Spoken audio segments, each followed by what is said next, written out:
Gracias por tu palabra. Queremos pedirte, Señor, que nos des el hambre de ella y que podamos conocerte más y los deseos que tú tienes para nosotros, Señor, y que es nuestra responsabilidad hacer en estos tiempos. En el nombre de Jesús, dígale al Señor: hoy recibo la palabra de Dios, que es la palabra de vida, de verdad. Me imparte salud espiritual, dirección, madurez en la fe, en el nombre de Jesús. Amén y amén. Puede tomar su lugar, por favor. Amados, yo quiero que estudiemos Nehemías capítulo 8. Abre la escritura en Nehemías capítulo 8. Les voy a pedir a todos, por favor, que tomen sus lugares en orden. Y yo quiero hablarte del avivamiento esperado. La palabra avivamiento significa volver a vivir, amados. Volver a vivir. ¿Quién puede resucitar a los muertos? Solo Dios, solo el Espíritu Santo, solo Cristo. La Biblia dice que tú y yo, sin Cristo y sin Dios, estamos muertos en nuestros pecados, pero Cristo viene a darnos vida cuando Él entra en nuestros corazones y le permitimos ser nuestro Señor y Salvador. Entonces, volver a vivir, amados, es lo que necesitamos todos los que estamos aquí. Volver a vivir es lo que necesita nuestra familia. Volver a vivir es lo que necesita nuestra colonia, nuestro fraccionamiento, donde vivas. Volver a vivir es lo que necesita esta ciudad y esta nación, porque sin Dios no hay vida. Amados, un avivamiento es un despertar, una convicción por Dios fuerte en el corazón de las personas, desde los más chicos hasta el más grande. Es una visitación de Dios, amados. Es cuando Dios visita un hogar, una vida. Y a lo largo de la historia, amados, los avivamientos espirituales parecen seguir un patrón similar: proclamación de la palabra de Dios, arrepentimiento del pecado, plenitud de gozo, oración que reconoce la santidad y la soberanía de Dios, una movilización del pueblo de Dios a la acción obediente de ganar almas y servirle. Y este patrón, amados, es el que se observa en el capítulo 8 de Nehemías, que hoy quiero que estudiemos. Y te explico un poco el contexto de este capítulo. Nehemías había orado por el pueblo de Dios. Dios lo envía a reconstruir los muros de Jerusalén. Trabajó fuerte, arduamente, y se logró reconstruir el muro de Jerusalén. Parte de esta restauración incluía la estructura física de Jerusalén. Pero lo más importante, amados, que Dios quería hacer usando a Nehemías era reconstruir una relación con su pueblo. Dios quería reconstruir la relación que el pueblo de Dios había perdido por años cuando estuvieron exiliados por su rebeldía hacia Dios. Un gran despertar de su amor por Dios. Esto era lo principal que Dios quería hacer con Nehemías. Los muros son importantes. Si tu casa no tiene muros, se meten los ladrones. Pero mucho más importante es que tu vida esté avivada en el Espíritu Santo, para que el ladrón no entre a tu matrimonio y te destruya, para que el ladrón no entre a tu casa y te arrebate a tus hijos. Lo que Dios quiere traer a nuestras vidas es una visitación poderosa de su Espíritu Santo, amados. Leyendo el avivamiento de las Islas Hébridas en 1949, un avivamiento poderoso que inició cuando dos ancianas oraban por un despertar. Dios, atrae a los jóvenes a tus caminos. Y no había ningún adolescente en la iglesia en aquellos días. El pastor de esa congregación, un hombre temeroso de Dios, oraba: Señor, Visítanos, trae salvación a nuestras vidas, a nuestras familias. Necesitamos el orden divino, salvando los matrimonios. Ayúdanos, Señor. Y Dios respondió. En la historia está registrado cómo sucedió este avivamiento. Dios empezó a mover, trayendo convicción de pecado en los jóvenes.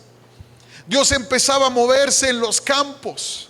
Cuando los jóvenes anduvieran trabajando en los campos, caía una convicción de pecado que los llevaba, amados, corriendo a buscar a Dios. En los hogares, en las mesas de los hogares, cuando se partía el pan, de repente una presencia de Dios invadía los hogares, causando un quebranto, recordándoles que aquel pan que partían, así el cuerpo de Cristo había sido partido en la cruz. Cuando Dios viene, amados, sana una familia, una tierra, una nación. Donde Dios está, ahí hay libertad, dice la palabra. Dice Deuteronomio 30, verso 4: aunque estés desterrado en los extremos de la tierra, el Señor tu Dios te traerá de ahí y te reunirá nuevamente. El Señor tu Dios te hará volver a la tierra que perteneció a tus antepasados y será tuya de nuevo. Entonces te hará aún más próspero y numeroso que tus antepasados. Escuchen el verso 6: el Señor tu Dios cambiará tu corazón y el de tus descendientes, para que lo ames con todo el corazón y con todo el alma, para que tengas ¿qué? Vida, amados. Solo un encuentro con el Espíritu Santo, con la presencia de Dios, puede hacer que una persona cambie su corazón. ¿Y para qué Dios nos quiere cambiar, amados? Para darnos vida. Para darnos vida. Un avivamiento es cuando Dios toca una vida, cambiándole el corazón desde adentro hacia afuera. Un cambio extraordinario, un volver a nacer. Dios lo puede hacer. Ningún ser humano, amados, puede encender el interés, despertar la conciencia de la gente o generar la intensidad de hambre espiritual que significa buscar a Dios. No lo podemos hacer, y como iglesia no lo podemos hacer, y como padres de familia no lo podemos hacer solos. Necesitamos que Dios visite nuestras vidas. Es conveniente saber, amados, que en este tiempo había un vacío espiritual en la ciudad de Jerusalén. Y el proyecto de la reconstrucción del muro había terminado y el pueblo se había mudado a sus propias moradas. Ya no estaban en Babilonia, ahora estaban en Jerusalén. Según el capítulo 7 de Nehemías, el pueblo estaba organizado ya, bien defendido y bien gobernado por Nehemías. Pero en esta comunidad, amados, aunque sus residentes tenían buenos hogares, buenos trabajos, estaban bien protegidos, algo faltaba. En este momento tú puedes estar bien protegido. Tú puedes sentirte en paz porque has pagado tus deudas, tienes un seguro de vida, tienes un seguro de gastos médicos tal vez. Tú puedes sentirte que gracias a Dios tienes tu hogar ahí, están tus hijos, les estás marcando un destino. Pero si solo es eso lo que te da seguridad y no la presencia de Dios y no la visitación de Dios en tu hogar, algo está faltando. Si como iglesia Renueva logramos una infraestructura, amados, y como iglesia crecemos en organización y cada ministerio está bien fraccionado, los quehaceres, las responsabilidades, está muy bien organizada la infraestructura. Si como iglesia un día llegamos a tener ese terreno soñado, ese templo propio de la congregación, pero Dios no está, algo va a faltar, y es lo más importante. Algo va a faltar y es lo más importante. Nehemías sentía el vacío espiritual como lo sentía el pueblo. Todo estaba, pero faltaba lo principal. No es suficiente tener una superestructura bien hecha si adentro hay poca vida o no hay vida. Muchas personas tienen apariencia de piedad, pero niegan la eficacia de ella. Tienen una apariencia de cristianos, disciplinados, estructurados, bien adiestrados en el vocabulario cristiano, en las prácticas cristianas, pero cuando se necesita fluir en el amor de Dios al perdido, al pecador que nos ha ofendido, no emana amor, sino juicio y rechazo. Que no nos pase como la iglesia de Sardis, iglesia. Dice Apocalipsis 3, verso 1, escribe esta carta al ángel de la iglesia de Sardis. Este es el mensaje de aquel que tiene el Espíritu de Dios de 7 aspectos y las 7 estrellas. Yo sé todo lo que haces y que tienes la fama de estar vivo, pero estás muerto. Entonces hay un estado espiritual donde yo puedo caminar pensando que estoy vivo espiritualmente hablando, pensando que tengo una comunión con Jesucristo. Hay un estado espiritual de la iglesia que podemos pensar que estamos vivos, pero realmente hay muerte espiritual.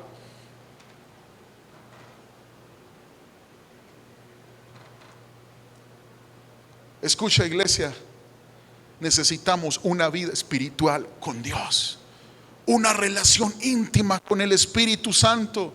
Porque Jesús ha venido a darnos vida y vida en abundancia. Y si tú no vives el evangelio, entonces no estás viviendo el propósito que Dios tiene para ti. No se trata de aparentar piedad, se trata de experimentarla, se trata de disfrutarla y darla a conocer a este mundo en tinieblas. Se trata que de aquí emane la vida hacia allá afuera.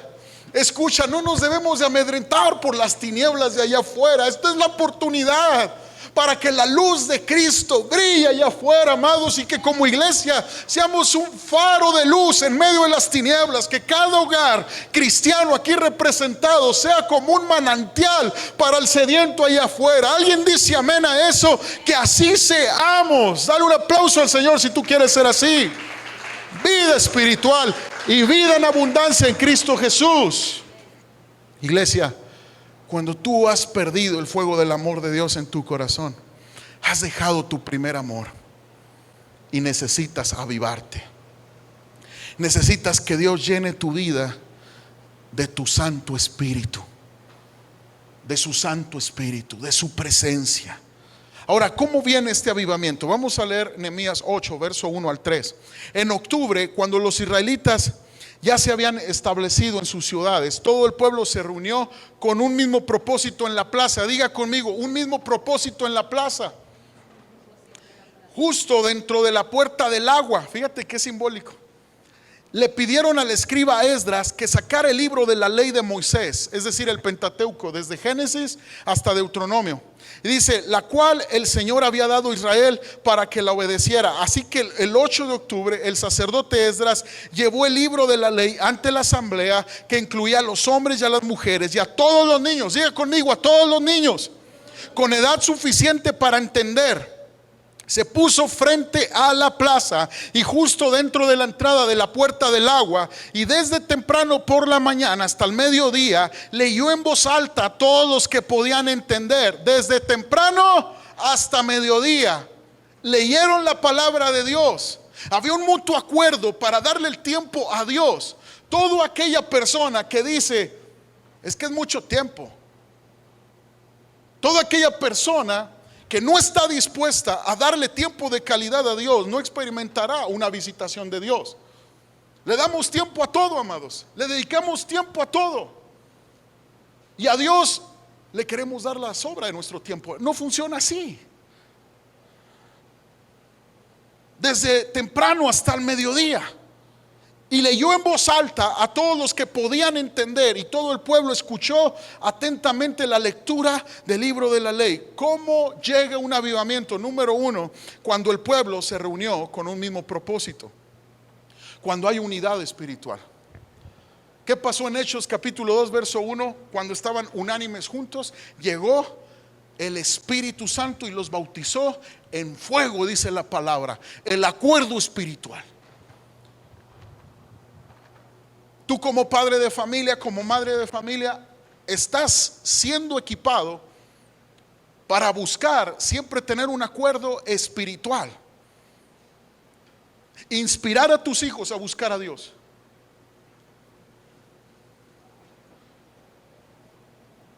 Un acuerdo por honrar la Escritura.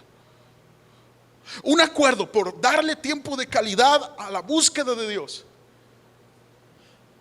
Y cada congregación, amados, que profesamos la fe en Cristo y nos reunimos en el nombre de Cristo, tenemos que luchar por un acuerdo espiritual. Y Señor, no podemos ser iguales, no nos podemos vestir iguales, no podemos hablar iguales, pero tenemos que tener un acuerdo y un mismo sentir, amarte a ti y amarnos entre nosotros, buscarte a ti, darte la gloria, ser iglesia, amados, ser familia de Dios, luchar por perdonarnos, por tolerarnos, buscar la unidad. Somos factores de unidad o factores de división. El avivamiento llega cuando hay un acuerdo espiritual. Hombres, mujeres, niños, jóvenes que buscaban entender la Escritura. La gente estaba dispuesta, amados, a que la Escritura los llamara a la obediencia. El avivamiento viene cuando hay un acuerdo espiritual y número 2, cuando hay un deseo por entender la palabra y aplicarla en nuestras vidas. Cuando hay un deseo por la palabra, por conocerla y por aplicarla. Fíjate bien. Nehemías 8:3 indica que leyó el libro desde el alba hasta el mediodía, es decir, desde el amanecer hasta el mediodía. Y es decir, que cerca de 6 horas, igual de sorprendente es de que todas las personas escucharon atentamente todo el tiempo. Y esto demostró su hambre por escuchar y comprender la palabra de Dios. Y la Escritura fue nada menos que la respuesta de Dios a todos sus problemas. La Escritura. Esto debe de conmoverte, porque un pueblo, amados, que había sido exiliado por muchos años, experimentando traumas, experimentando rechazo, experimentando abuso, viene a reconstruir los muros de su nación, de su ciudad. Problemas, necesidades. Y ellos encontraban la respuesta de Dios a todos sus problemas en la palabra. En la palabra de Dios. Mira lo que dice el Salmo 19:111. Yo quiero animarte a que lo apuntes y que lo pongas ahí en tu casa, hasta con una cartulina, para que tus hijos lo lean, lo escuchen, lo mediten, para que tú lo veas todos los días. Dice: las enseñanzas del Señor son perfectas. ¿Cómo son las enseñanzas, amados, del Señor? Reavivan el alma. Los decretos del Señor son confiables. ¿Cómo son los decretos del Señor, amados? Confiables. Hacen sabio al sencillo. Hacen sabio al sencillo, al humilde, al que dice: te necesito, Dios. Los mandamientos del Señor son rectos, traen alegría al corazón. Los mandatos del Señor son claros, dan buena percepción para vivir. La reverencia del Señor es pura, permanece para siempre. Las leyes del Señor son verdaderas, cada una de ellas es imparcial. Es decir, amados, ¿por qué piensas que Dios le da preferencia a tu marido, mujer? Los dos son responsables de su relación. Todos tenemos que dar cuentas delante de Dios. Ay, es que a mí nomás se me carga de mi lado. Es porque eres orgulloso y no te quieres arrepentir. Ay, es que todo lo que dice el pastor me llega y parece como que tú le dices algo, mujer. No, yo no sé nada. Pero la palabra, mira, parejito. Pum, pum, pum, pum, pum, pum, pum. No andes con cosas. Sé sencillo y humilde para temblar delante de la palabra del Señor y arrepentirte, porque si no nos arrepentimos, no vendrá Dios a traer su gracia sobre nuestras vidas con poder y bendición, amados. Tinieblas hay en la tierra. ¿Habrá tinieblas en la iglesia también? ¿Qué está pasando en la iglesia? ¿Cómo está el corazón? ¿Es santo? ¿Está ardiendo por Cristo? ¿O hay perversión dentro de nuestro corazón? que no hemos rendido al Señor en su altar para que el fuego del Espíritu Santo nos purifique, nos limpie. ¿Cómo está la iglesia?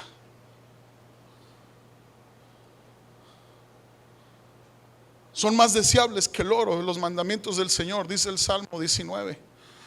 Son más deseables, incluso que el oro más puro. Son más dulces que la miel, incluso que la miel que gotea del panal. Sirven de advertencia para tu siervo, una gran recompensa para quienes las obedecen. Wow. Me encantan los siervos de Dios que fueron usados para ser inspirados para darnos la palabra. Isaías dice, mira lo que dice: sirven de advertencia para tu siervo. No hay altivez que Dios respalde, no hay orgullo que Dios respalde. Sirven de advertencia a tu siervo. Yo soy el primero, dice el salmista. Yo soy el primero, me está advirtiendo la palabra. Y yo te digo hoy como tu pastor, yo soy el primero, me advierte la palabra. Me advierte, no quiero deslizarme, no quiero caer, iglesia. No quiero dañar mi matrimonio, no quiero dañar el corazón de mi esposa ni de mis hijos. Me advierte, no quiero dañar a la iglesia, no quiero destruir a la iglesia, quiero ser un factor de unidad. Me advierte. Y muchos de nosotros estamos pensando que la palabra le llegue al otro y no a ti. No eres sencillo, eres altivo, eres autosuficiente. Piensas más en las huecas filosofías de este mundo lleno de tinieblas que el decreto de la verdad que trae vida y trae bendición, que es la palabra del Señor. ¿Cómo calificarías con sinceridad en este día tu deseo de leer o escuchar la Biblia del 0 al 10? ¿Cómo calificarías? No me lo digas, es personal. ¿Cómo calificarías? ¿Cómo calificarías? ¿Con cuánta constancia y expectativa te expones a la palabra de Dios, iglesia? La constancia en exponernos a la palabra con un corazón dispuesto, preparado para Dios, siempre traerá vida espiritual a nuestros hogares. Constancia, constancia. Ahora seguimos leyendo, dice Nehemías. Estamos en el capítulo 8, verso 4 al 8. Dice: el escriba Esdras estaba de pie sobre una plataforma de madera que se había construido para la ocasión. Yo digo que así como esta, así rechinando. Y dice: a su derecha se encontraban Matatías, Sema, Anías, Urías, Hilcias y Maseías. Oigan, aquí pueden agarrar nombres para sus hijos, A su izquierda estaban Pedaías, Misael, Malquías, Hasum, Hasbadana, Zacarías y Mesulam. Chido, dicen los chavos ayer. Esdras estaba de pie en la plataforma a plena vista de todo el pueblo. Cuando vieron que abrió el libro, se pusieron todos de pie. Fíjate bien. Entonces Esdras alabó al Señor, el gran Dios, y todo el pueblo con las manos levantadas exclamó: amén, amén. Luego se inclinaron y con el rostro en tierra adoraron al Señor. Entonces los levitas, Yesúa, Bani, Serebías, Yamín, Acub, Sebutai, Odías, Mesías, Calita, Azarías, Josabed, Hanán y Peaías instruyeron al pueblo. Fíjate conmigo lo que dice: instruyeron al pueblo en la ley mientras todos permanecían en sus lugares. Leían del libro de la ley de Dios y explicaban con claridad el significado de lo que se leía. Así ayudaban al pueblo a comprender cada pasaje. Fíjate, amados, Esdras estaba tan conmovido, este sacerdote, por la respuesta de la gente al ponerse en pie, que pronunció un mensaje de alabanza a Dios. ¿Qué respeto le das en tu hogar a la palabra de Dios? Si tú le das respeto a la palabra de Dios, tus generaciones se la darán. Si la iglesia para ti es opcional, para tus generaciones no va a ser necesaria. Lo que tolera una generación mayor una generación nueva lo abrazará. Vuelvo a repetir, lo que tolera una generación mayor, tus generaciones nuevas lo abrazarán. Si tú y yo toleramos la inmoralidad, si tú y yo toleramos la mentira y la deshonestidad, y nuestros hijos nos ven a medias verdades, entonces ellos jamás dirán la verdad. Hay una palabra en este contexto y en este pasaje de una honra a la palabra de Dios, de un despertar por la palabra de Dios. Y esta palabra es arrepentimiento.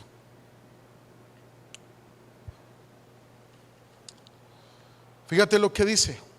Alzaron sus manos al aire y gritaron amén, amén. Significa sí, que así sea, Señor. Luego se inclinaron con sus rostros hacia el suelo. Era una postura, amados, profunda de humillación y rendición ante Dios. Y al responder de esta manera, la gente mostró sumisión a la autoridad de la Escritura. Ellos anhelaban desesperadamente escuchar la palabra de Dios, comprometerse con ella y obedecerla. Esto es avivamiento. Esto es avivamiento. La Santa Biblia, amados, fue escrita por hombres inspirados divinamente, y en ella Dios se revela a sí mismo a las personas. Es un tesoro perfecto de instrucción divina, las Sagradas Escrituras. Su amor, Dios lo plasma en cada página de la Escritura. Jesucristo está revelado desde la primera página hasta la última página. Su autor es Dios. Las Sagradas Escrituras no es un libro cualquiera histórico, no. Está plasmado del pensamiento y del corazón de Dios. Amados, sin ninguna mezcla de error. Por lo tanto, toda la Escritura es íntegramente verdadera y confiable. En este verso, amados, dice que 13 ayudantes de Esdras, levitas, se esparcieron entre la multitud para leerles pasajes y, si era necesario, explicarles cada pasaje al pueblo de Dios. ¿Cómo se necesita que entre nosotros se levanten personas fieles a la causa del Evangelio, que realmente estén conectadas con el corazón de Dios, conectados con el corazón de nuestro Señor, funcionando en unidad para servir a Dios, sirviendo al pueblo? ¿Cómo se necesita hombres y mujeres confiables para confiarles la sagrada misión de enseñar a otros? Hombres realmente probados en su misión, hombres realmente que no buscan lo suyo y que no buscan plataformas, sino realmente quieren servir y amar al pueblo. ¿Cómo se necesita? Yo creo que todo pastor ora por eso.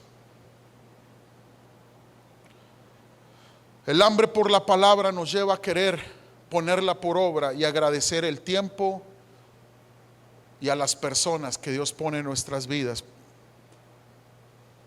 para enseñarnos la palabra. Y número 3, hay avivamiento cuando vamos más allá de la escucha, yendo al arrepentimiento. ¿Cuándo llega el arrepentimiento? Cuando hay un mutuo acuerdo. Número 2, cuando hay un deseo por entender la palabra y aplicarla a nuestra vida. Y número 3, hay avivamiento cuando vamos más allá de la escucha, yendo al arrepentimiento. Mira lo que dice Nehemías 8, 9 al 12. Luego Nehemías, el gobernador, Esdras, el sacerdote y escriba, y los levitas que interpretaban para el pueblo, dijeron: no se lamenten ni lloren en un día como este, pues hoy es un día sagrado delante del Señor su Dios. Pues todo el pueblo había estado llorando mientras escuchaba la palabra de la ley. Lágrimas de arrepentimiento. Lágrimas de arrepentimiento, amados. Nehemías continuó diciendo: vayan y festejen con un banquete de deliciosos alimentos y bebidas dulces, y regalen porciones de comida a los que no tienen nada preparado. Este es un día sagrado delante de nuestro Señor. No se desalienten ni entristezcan, porque el gozo del Señor es su fuerza. Pero antes del gozo hubo lágrimas, amados, hubo arrepentimiento, hubo un clamor: Señor, perdónanos, no hemos honrado tu palabra, hemos construido los muros, Señor, pero no hemos construido una relación contigo, una habitación donde tú puedas morar verdaderamente. Había lágrimas. Y muchos queremos el gozo y el tiempo de refrigerio y la bendición de Dios, pero no estamos dispuestos a rendir el pecado que nos separa de Dios por falta de arrepentimiento. ¿Sabías tú que los años que el pueblo de Dios pasó en el exilio fue el resultado de su rebelión a Dios? Pero aquí estaba el pueblo congregado en la puerta de las aguas. Sin duda tenían motivos por el cual llorar, amados. Habían fallado delante de Dios. Y yo quiero decirte, iglesia, que Dios jamás despreciará un corazón contrito y humillado, que le dice a Dios: Señor, perdóname, ten misericordia. Porque la Biblia dice: bienaventurados los que lloran, porque ellos recibirán consolación. Cuando Jesús predicó ahí en el monte de los olivos, esta gran verdad, amados, esta bienaventuranza se refería para aquellos que lloran por su maldad, aquellos que dicen: realmente yo he fallado delante de Dios. Realmente, Señor, te he deshonrado en mi secreto. Realmente no he tenido un corazón para ti ni para el prójimo. Realmente hay tanta amargura, hay tanto dolor en mi corazón que no pueden salir ríos de agua viva en mi corazón. Pero ahora el pueblo estaba en la puerta de las aguas, dice. Curiosamente, Dios orquestando todo para que entraran a las aguas vivas que solo Cristo Jesús puede traer a un pecador arrepentido, amados. Arrepentimiento. La buena noticia del evangelio, iglesia, solo se puede imprimir sobre un papel húmedo. Cuando el alma ha sido saturada por la lluvia del arrepentimiento, el claro y luminoso amor perdonador hace que broten las flores del gozo a nuestro alrededor. Por eso, cuando nos arrepentimos, vemos hasta más claro. Podemos disfrutar a nuestro matrimonio, podemos disfrutar a nuestra familia. Cuando hay arrepentimiento. Cuando no hay arrepentimiento, hay queja, hay amargura, hay contienda. Es que tú tienes la culpa, yo no.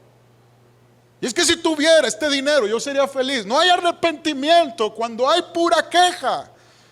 Cuando en los hogares hay pura disensión, a ver quién tiene la razón. Arrepiéntanse y disfrutarán de la vida, amados, que Dios tiene para ustedes. Los escalones por los que ascendemos para llegar al palacio de la alegría suelen estar mojadas con lágrimas. Pero la alegría la hemos confundido y pensamos que la alegría es tener todo lo que queremos, que las cosas salgan como queremos. Pensamos que la alegría es que tengamos siempre todo, pero la alegría viene de en verdad volvernos a Dios, iglesia. La alegría viene cuando el corazón del hombre deja de ser autosuficiente y se humilla delante de Dios. Esa es alegría, amados. Porque tú puedes tener un gran banquete y haber contienda en tu hogar y no lo disfrutarás. Pero tú puedes tener un plato humilde y escaso, pero si hay un corazón avivado, tú puedes disfrutar todo lo que Dios te ha dado, amado. Pero son pocos los que quieren ascender por los escalones del arrepentimiento. Están humedecidos, pero te llevan al gozo, a la alegría. Sentir amargura por el pecado es la antesala a la casa donde los invitados están llenos del gozo de Dios.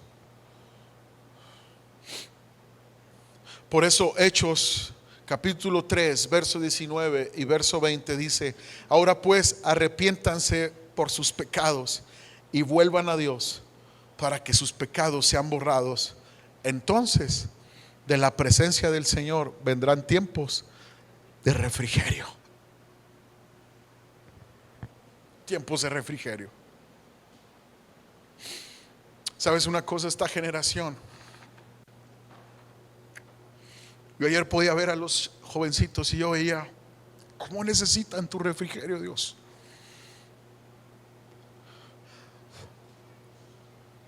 ¿En qué punto se perdió el brillo de la juventud? El gozo. ¿En qué punto se perdió? ¿En qué momento llegó a haber tanto problema con la ansiedad en pequeños, en jóvenes? ¿En qué momento, Dios? Yo le decía: Señor, manda un refrigerio a esta generación. Yo quiero verlos soñar en ti, Señor. Porque sus caras están hacia abajo y no pueden levantar sus manos para adorar en libertad. Yo le decía: Señor, ¿qué pasa? Yo me decía: sigue orando por refrigerio, sigue orando.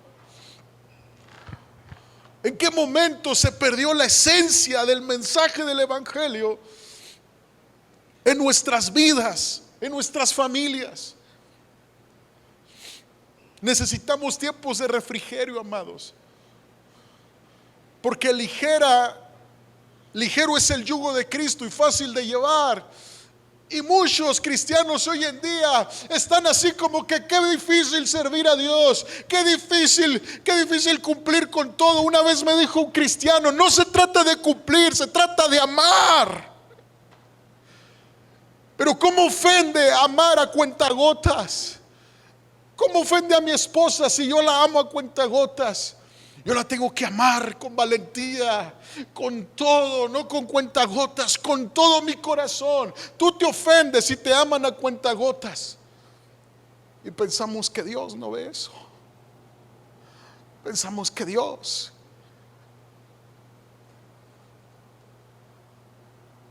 no le importa.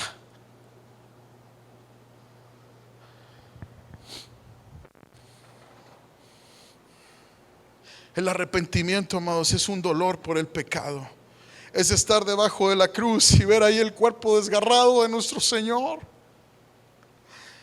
y dolernos porque nuestra maldad lo llevó ahí.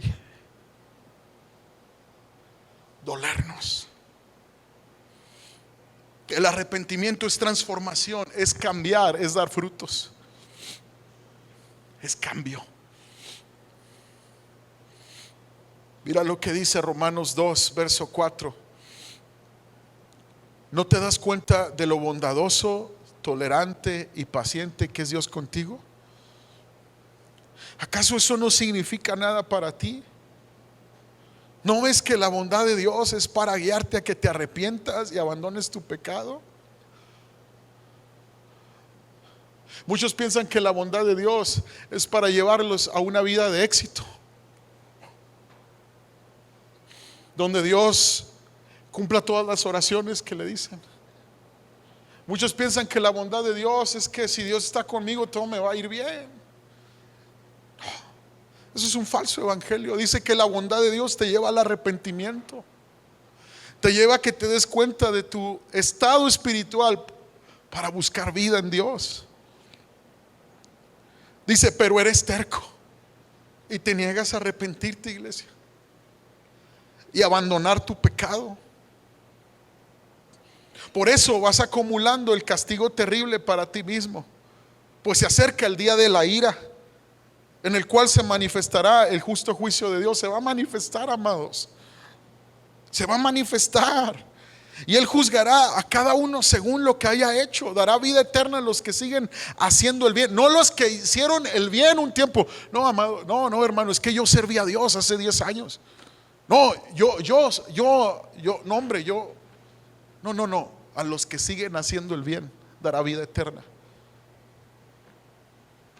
Esto es una comunión con Jesucristo constante, no por temporadas de mi vida.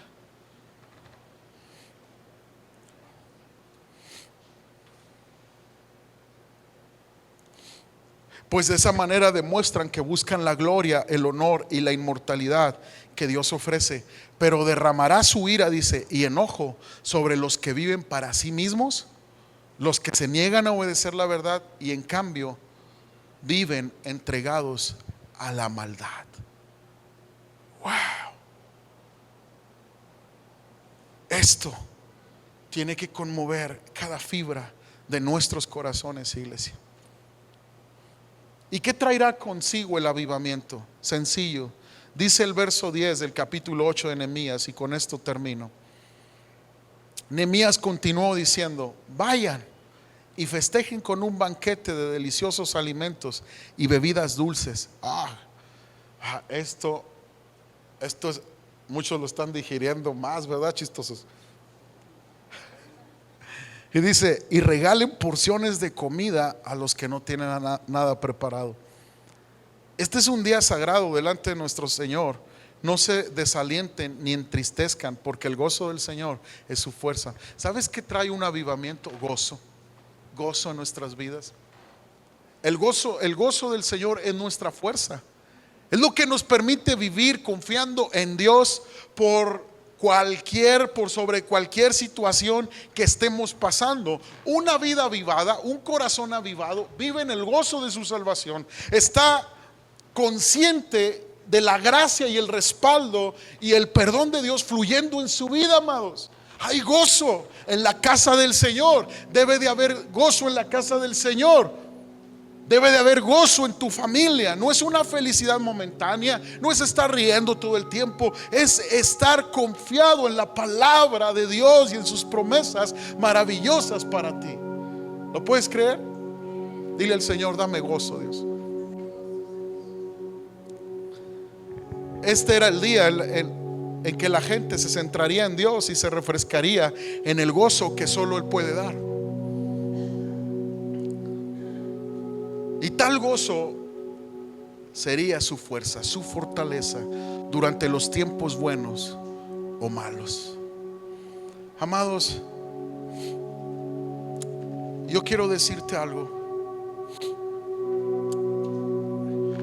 Dios quiere traer tanta gracia a tu vida, porque la gracia de Dios te está permitiendo escuchar su evangelio vez tras vez, te está refrescando tu alma. Pero lo que has conocido de Dios es apenas un poquitito. Lo que yo he conocido de Dios es un poquitito. Dios tiene grandes cosas para ti. Escucha el mensaje de arrepentimiento que Dios nos da esta tarde. ¿Qué es el arrepentimiento? Es cambiar de dirección, amados. Es girar, es volvernos hacia Dios. Si nuestra atención estaba en los afanes de esta vida, si nuestra atención estaba en los problemas que estás pasando, si nuestra atención estaba en el pecado, en los deseos de nuestra carne, voltearnos hacia Dios con todo nuestro corazón diciendo: Señor, perdóname, he pecado contra el cielo y contra ti. Y el Señor, amados, te levanta en su gracia y en su misericordia.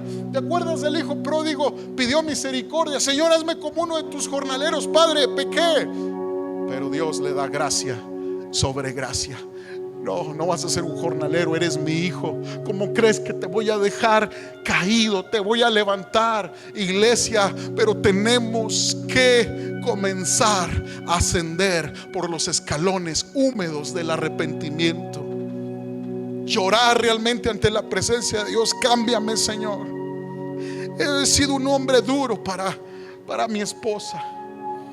He sido un hombre insensible a las necesidades de mi familia. Y llorar realmente: Señor, perdóname, he sido egoísta. Señor, perdóname, hay vanidad en mi corazón y no puedo servir a mi prójimo porque me siento superior a los demás. Perdóname, Señor. He sido alguien en resentimiento, en amargura. No perdono con facilidad. Perdóname, Señor. Hay algo muy especial que no voy a leer por el tiempo, pero en el capítulo 8, el verso 13 al 17, ¿sabes qué pasa? Se proclama que todo el pueblo celebre la fiesta de los tabernáculos. La fiesta de los tabernáculos era una representación cuando el pueblo de Israel recordaba el cuidado de Dios cuando el pueblo de Dios salió de Egipto hacia tierra prometida. Todos iban a los montes y buscaban ramas de olivo silvestre, palmeras, palmas, y hacían unas casitas donde pasaban una noche agradeciendo a Dios por su misericordia, que hasta ese día los había ayudado. No era un recordatorio de los martirios de Egipto o la escasez del desierto. Era recordar que cuando no tuvieron tierra, Dios los sustentaba en el desierto. Y curiosamente, amados, un día cuando el pueblo judío celebraba la fiesta de los tabernáculos, ¿quién creen que se para y enseña esta gran verdad? Nuestro Señor Jesucristo. Ahí en Juan 7:37 dice: el último día del festival, el más importante, era esta fiesta de los tabernáculos. Ya en los tiempos de Jesús, Jesús se puso de pie y gritó a la multitud: todo el que tenga sed puede venir a mí, gritó. Todo el que tenga sed. Ahí en la fiesta de los tabernáculos, los judíos estaban ahí con sus enramadas, con sus casitas, ahí recordando lo que Dios había hecho en el desierto, celebrando, recordando. Y Jesús se levanta: todo el que tenga sed puede venir a mí. Todo el que cree en mí puede venir y beber, pues la escritura declara: de su corazón brotarán ríos de agua viva. ¿Sabes? Nehemías 8 es una profecía de Cristo, porque el pueblo estaba en las puertas de las aguas. Y un día vendría el Salvador para avivar nuestro corazón con el perdón de Dios. Y un día vendría Cristo a los corazones, a los matrimonios, a las familias, a los hijos, a los jóvenes, a los padres, y hacer que desde nuestro interior corran ríos de agua viva. Y hacer que desde el interior de la iglesia corran ríos de agua viva a este mundo sediento que perece en tinieblas. Ponte de pie, amado, si tú quieres esta promesa para tu vida. Si tú dices: yo quiero ser un alma avivada por el Señor, un corazón realmente que palpita por Cristo, de su corazón brotarán ríos de agua viva. Con la expresión agua viva se refería al Espíritu, el cual se le daría a todo aquel que creyera en Él. En el nombre de Jesús, todo aquel que cree en Cristo, de su interior puede correr ríos de agua viva. Levanta tus manos y dile al Señor: Señor, aviva mi alma, Padre. Aviva mi alma, Señor. Cuando un alma está avivada, amados, de tu interior puede correr ríos de agua viva, de perdón, de gracia hacia los demás, de gratitud a Dios. Oh Padre, en el nombre de Jesús, tú puedes cambiar cualquier corazón de piedra y hacerlo de carne, Señor. Tú puedes cambiar el corazón de nuestros hijos, Señor. Yo sé que hay mucha necesidad en cada familia aquí representada. Hay personas que se endurecieron en el camino y sus corazones se apagaron. Pero dice el Señor: yo te daré un corazón nuevo para que me ames y me sirvas. En el nombre de Jesús, de nuestro interior correrían ríos de agua viva. Dice Ezequiel 37, verso 26: haré con ellos un pacto de paz, un pacto eterno. Les daré su tierra y aumentaré su población, y pondré mi templo en medio de ellos para siempre. Haré mi hogar entre ellos, yo seré su Dios y ellos serán mi pueblo. Y cuando mi templo esté en medio de ellos para siempre, las naciones sabrán que yo soy el Señor, quien hace santo a Israel. Tú eres Dios, Señor, y tú eres el que santifica nuestras vidas. Señor, tú eres nuestro refugio y cuidado. Tú eres nuestra protección en este mundo venidero, Señor. En todo lo que vendrá, Señor, nos escondemos en tu sacrificio. Aviva nuestro corazón, Señor. Aviva nuestras vidas. Si en mutuo acuerdo tú te arrepientes hoy de tus pecados, si en mutuo acuerdo te arrepientes, si vienes con tu familia, pasa al frente.